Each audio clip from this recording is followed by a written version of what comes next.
So shall we ever be with the Lord. Even the sweetest visits from Christ, how short they are and how transitory.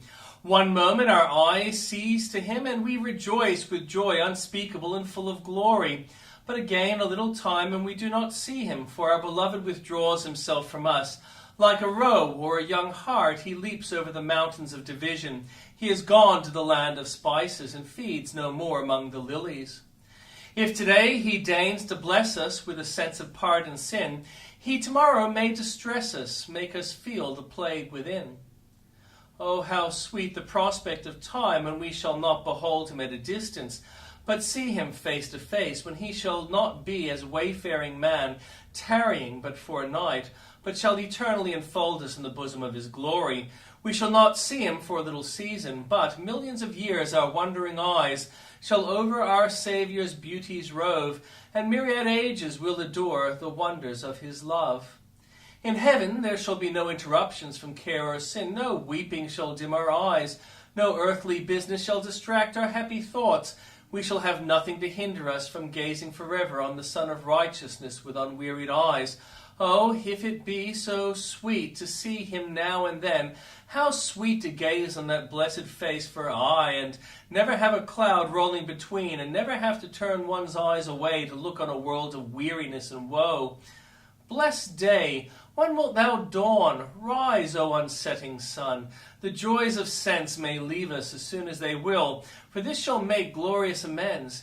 If to die is but to enter into uninterrupted communion with Jesus, then death is indeed gain, and the black drop is swallowed up in a sea of victory. Whose heart the Lord opened? In Lydia's conversion, there are many points of interest. It was brought about by providential circumstances. She was a seller of purple of the city of Thyatira, but just at the right time for hearing Paul, we find her at Philippi. Providence, which is a handmaid of grace, led her to the right spot.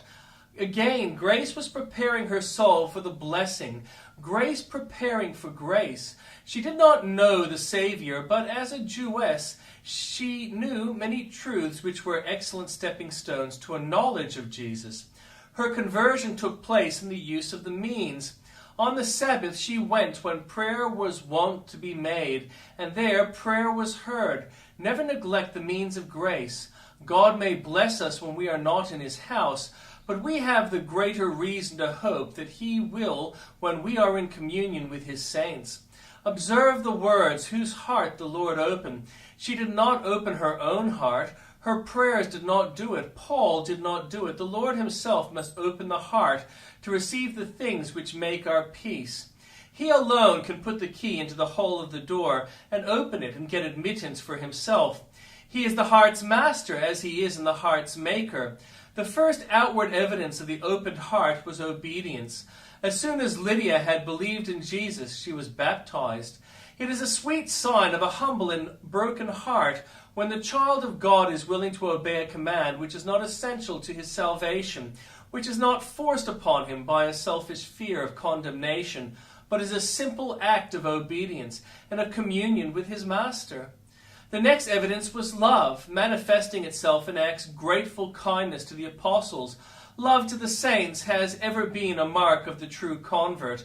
Those who do nothing for Christ or his church give but sorry evidence of an opened heart. Lord, evermore give me an opened heart.